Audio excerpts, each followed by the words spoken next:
fifia wa mo leva no o le fionga sui Palemia o le tato malo o lo ia tau vena fo ia tofi min star mo tulanga i tiute ma te pe mau ala malo customs and revenue ya malanga fa tai mo leva no mo le Samoa lo fionga Tuala Tevaga Iosefo Ponifasio fa te tele la mo leva no nei fo mai ngala so malo se fo mo ria After for Molevano to Vai, or Mowley Nay Lau, and for Ionatato, Faso for Edicio, or Mataupu, I don't know if you're more Mayalet, you're of your senior foilitato licio, and 5 time all of no later, a fat alo for 12 foilet no, from Fiona, far from Maili Nay to Lasso, Malole, Soifua, Malole, Soifumia. The very Tuala. Titilo suya ingalo fai le fiona te matai Palemia. O wanda pala sia nga ngore malo fulile o lewa sabalia luas fulima masina tu samale lua tu sanga male masina o le alwa luma male but we or fai nga malo. Pe waisina ngona enough politics. I mean fi now telo from sino nga masimea ai focus el malo. O ani me le leimo mo le tulu wa ala su fina ngaro le. Ta o tele sidi.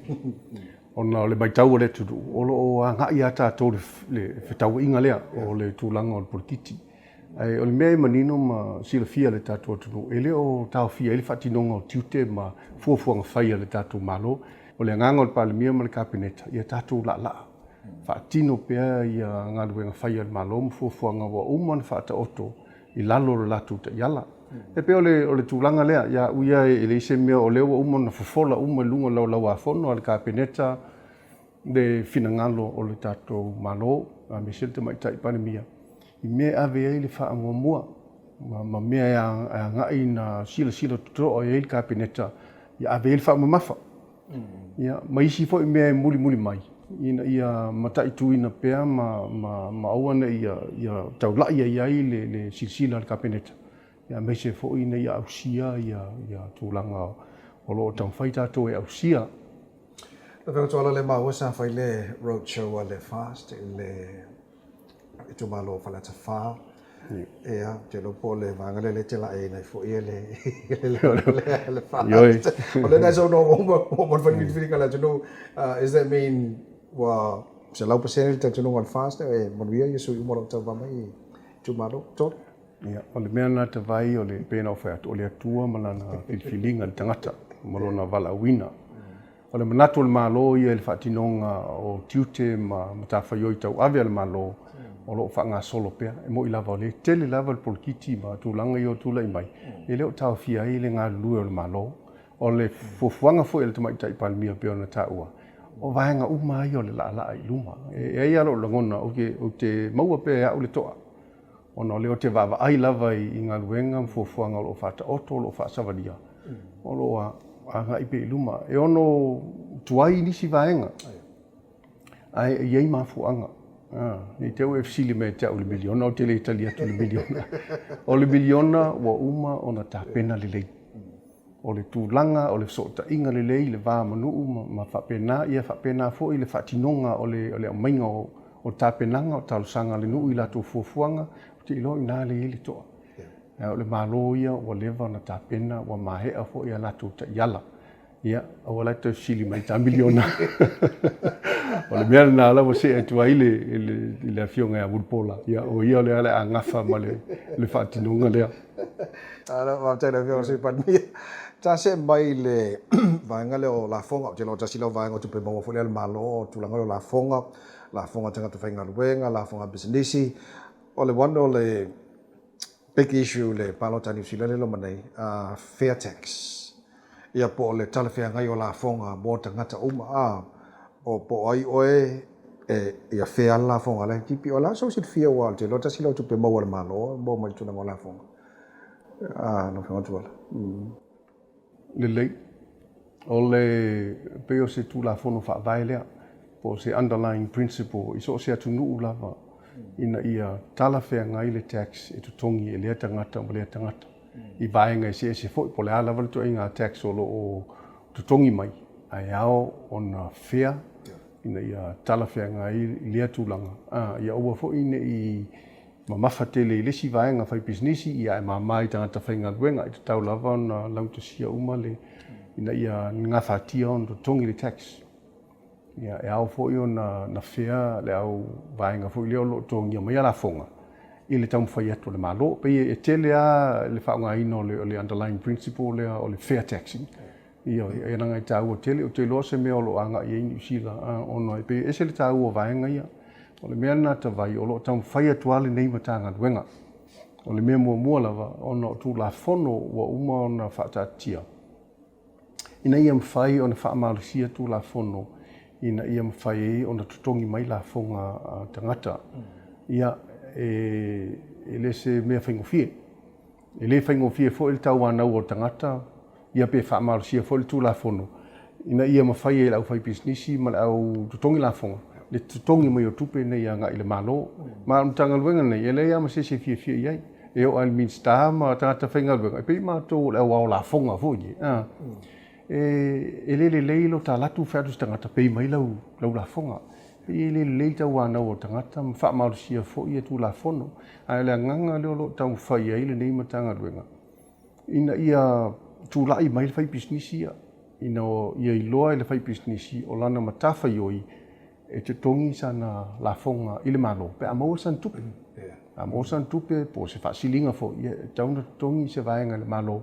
A wā ia ola le tātou malo, mai si au au nanga o lo o whenga i ma le tātou malo, o le tiute leo tangata whai businessi, i o pole tangata ngalue fo. Ai, o le tūlanga o lo iai le tātou revenue, o lo so longa le lei lava mea uma, e vanga nā ei nei lave i au te talanoa tu iai. Ia, o le taum whai fo i lea, o le tātou atunu, ina ia o mai e peia lātou tax. Le teimi nei, o le whea i o le tātou tanga ruenga. Ele matele o mai whaini mea fau fo i e a fo i nei. E a fia i le tonginga mai o la fonga. Ai o lea lava e adua i lunga le principle na. Ia tātou tū la fono pia na tā oto mai ai. Tuala whamot mo lea le o mantua.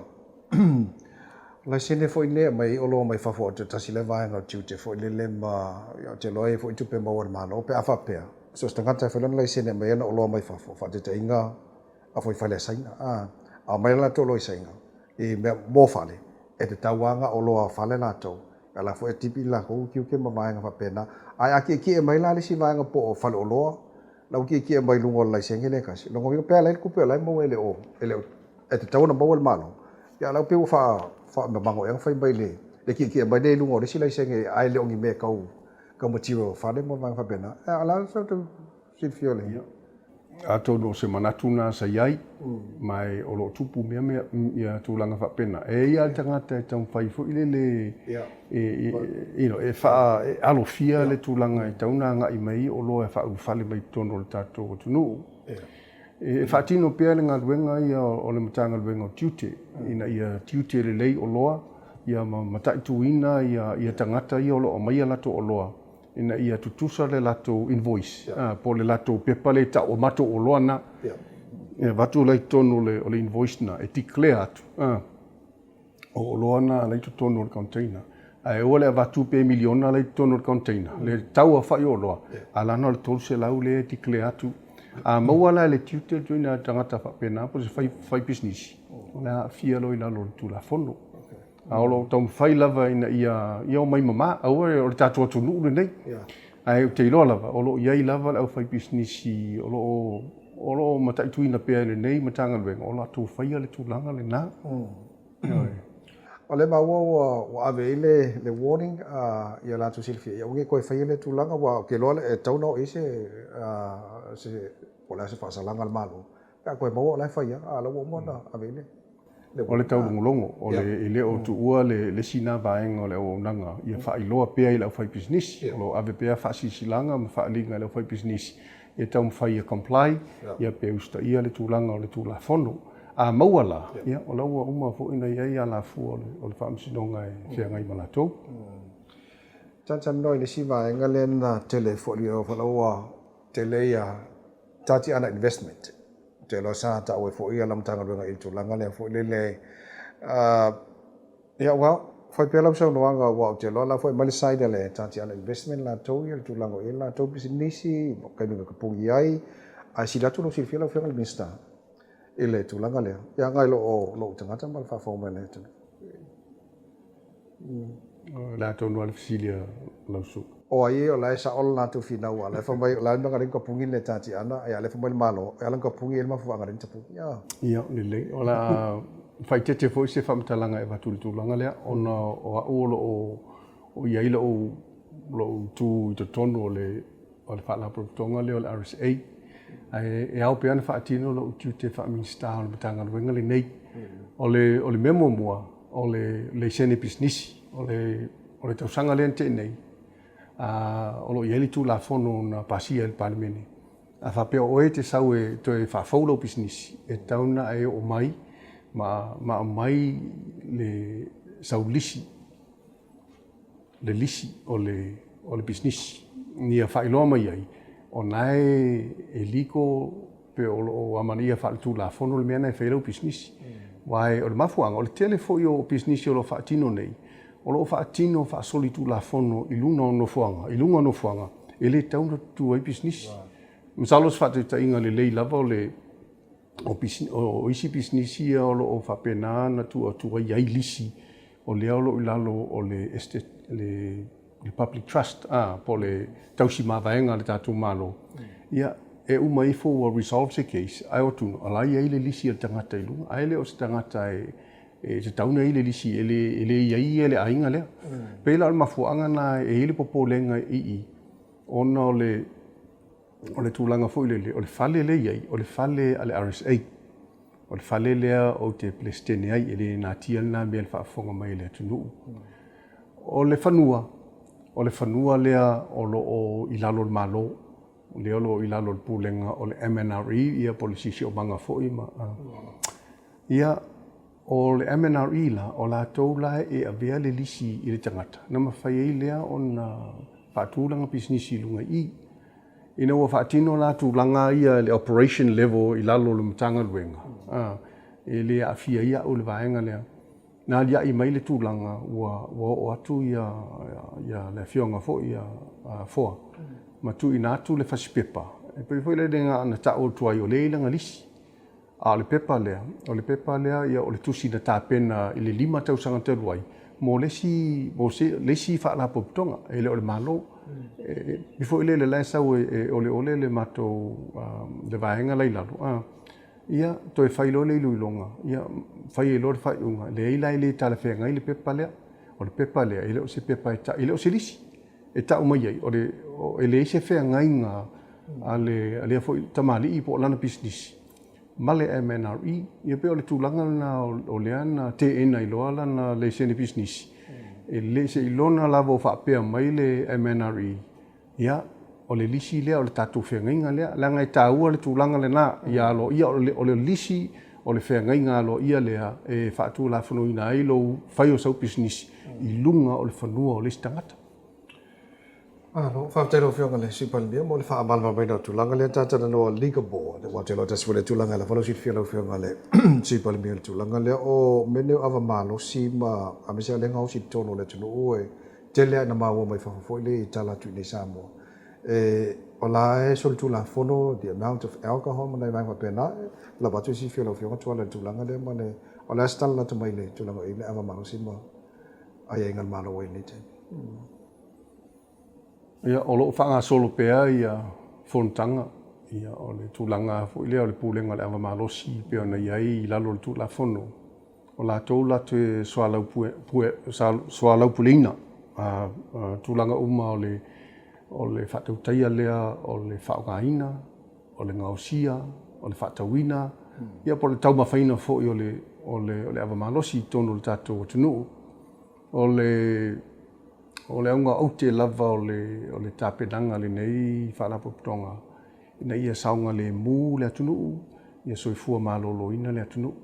Longo winga a le anga le pulenga lea, ia e ieli tūlanga fōi le abuse, ia pe pule al tangata ia e tawhiri saunoa i le whatauina, ia po le ngausia o so se awa. Ai pe o le tūlai mai o le board lava lea, o le tātou malo lava lea. Ina ia taumwhai fōi le no, le whatonu tonu le tūlanga o le whaongaina ma le ngausinga. o le taua na o le nei whaarapotonga, mai e lato malosi anga le tula fono, o te tonu fo i o le pulenga lea, o lo iai ia sui e se uma o matanga luenga uma al malo, ia whapea fo i sui mai businessi tu maoti, ia whapea fo i le atunu, community members i o lo awai, o se whai unga la ma te whaia, ile o se whai unga se tō tasi po se tō lua, o se whai unga wa iai uma whina ngalo o sui nei o le tātou pulenga. O le tūlanga lo iai i le pō fo i se silfia i le tātou tunu. Sa matou whaasaina le tūlanga leo o le awamalosi. Sa whausia mai mea i o alaisa ma le chemical leo o le ethanol. Le ala na tau fia i loa le toe o mainga o le ethanol i tono le tunu. O i nāla lea fo ina tau fia umai lava le au ngausi awamalosi o lo whaatinoa le vodka. Ia po le awamalosi e whausia mai le ethanol ma le alaisa, ia po le pakeka, po le kalo fo i bea whapena. Ua tau fia, o lo iaia inga i lalo tu la fono, i lona whaatinonga, le process fo i la lea e whausia i le mangausia i le awamalosi. E tauna mulmuta ia le step 1, step 2, ma vaenga uma, e whausia i le awamalosi. Peitai, e le iai lava masesi i nei le atunu nei. Na o usta ia po au sia fo le tūlanga o lo mana o ai le tūla fono ina ia whausia ia awamalosi e talafe ngai mo le tau mawha le tunu. Sia fia fo i lea fo i na maua mai i le asisinga, tūlanga fo i le lo le methanol, ia po le chemical fo i le tusai, ia e poison, e ona, ia le asa mo i tonu o isi fale ngausi awamalosi. Ia le mafuanga ngā leo tāpuni ai. O le mafuanga foi o tapuni ai, se i sila le tatou malo, tauala atu le tatou pulenga le awamalosi. Se i tāpena ni whaavai whaatontonu, ia po ni standards. O le tau o le namea, ia langduta sia ai, ia whaatula whanoina tūlanga ma lava o le ngausia, ia po le whaatauina foi o le awamalosi i tono Samoa. O se whaatuita inga, ia ana mai ona swalo pule le tūlanga o le malosi o le pia e whatau i Samoa. O lea la na tasi ai le tatou pulenga. E le eise pia e whatau Samoa i lunga ifo le 5%. Mo le sila fia o lo iai ia awa malosi o lo whatau tono Samoa e o atu lava le 5%. Mai o i nā leo lo iai popolenga, o i nā leo wa mai whamaumaunga i leo. A mai whaamaunga a le tatou whaamasinonga, ia whapea foi whaamaunga, ia mai le soifua maloloina. Le afianga o tatou tangata, pea whaawau pea le tūlanga lea. E le ise afianga foi le o le whaatau pea o le pia i lalo i fo le 5%. A le whaatau le o le pia foi le whaapea tasi alua whangu kifa aloa se i tūlou. Ia peo peo tu la fwa i lea tūlanga. A whapea e whaatangaina i kampanine o loto ngausia le tūlanga lea. Ia, te tau fui lana i se tūlanga fui o le monitoring. Bia te tau ona wawa ai a leima tūle matai. Po waa fianga o le atunuu. Mai le malosi o le awa leo o tau mawhaina le atunuu. Paula le mea mwhai ona mato apa iai i o tara. Po wha maunga fui e mai le ofisa o leo le mafuanga o walaina tupu wha lave. Ia o le whane mai fōi, mafuanga walaina o atu, ia manuanga fōi, po ni vesi a inga, sa iai a inga, ma ia po o soni ngātu la whono fōi o atu le whamasinonga. Ia o inala o e whaavai ai le liuliuina fōi o le tō whai le pūlenga le amalosi. Ia mawhai e la tō whai unga o le atau fia loa. Ia peona sila fia o le teimiri nei o le vailima, ia o lo ia le piana o lo ta o le povi. Ia tama nai le whapea e malosi e waweana o nai. Ia whapea nā fo i le taula strong. Ia o lo lunga tu fo i le 1% le malosi. Ia whapea tasi alua o whangu. Ia ta ilo po ani si mea e muli mai. Ai o la ua o mai tau. Ia o telefo le whaasea anisi le tūlanga lea whapea o mato nofufua ta ofi. Ai le mafuanga le nā, ia malu puipuia le atunu ma saunga le mu o tātou tina ma whanau, whaititia ngā luenga le whamsinonga, whaititia ngā luenga leo leo, ia mai se fo le tātou whalemai. Wa o le company le ona le, o le ona le pia lea. La ua whina mai nei. Nanga o i le watu le tupe maua le atunu. E whai mai fo le tau malo e whaola business. Ia o la utali vave le nā mea le ai. O le tupe ale e tuli o tau. Tau te leo a ngai e monitor le tau mea le whai. E leo iei fo i tau wha maunga. E leo iei fo se tau tupe o whai e se tau sao e le whale mai ma le wha msinonga. Ia, e le se meo ia a whaatau ale pia i lalo le limba sene. E whai ale sao o le nā company i la fonga le tātou malo, la fonga leo lo tau o le excise tax. Ia, e le mana mia la le malo sio le ava. E whaapete le excise tax le ai. E whai la mana whaatau le pia tala whea ngai le malosi le ai, i lalo i fo le 5%. E maua lava le tupe le tātou malo. Ai le o tupu mai whaalawe lawe i tono o tātou nuu ma fioanga. O te amata watu lau whina ngalo fo le lesi le atu lau sila sila i le saunga le mū ma le ola manuia o se fo le atu ngai lo kupel kampangi le kau wha mua mai lumai le tulago i la atu o loa e o waku marifiku pasenge le paulo le au ka ho lai me i lau whalonga atu lau whina ngalo atu ala. O lea lava, i le o tauanga vale fo si le company ma la tu tam whainga. Ai le whapio la le boi tu per company pe ata ofi le laina lea o le strong. Pol povi.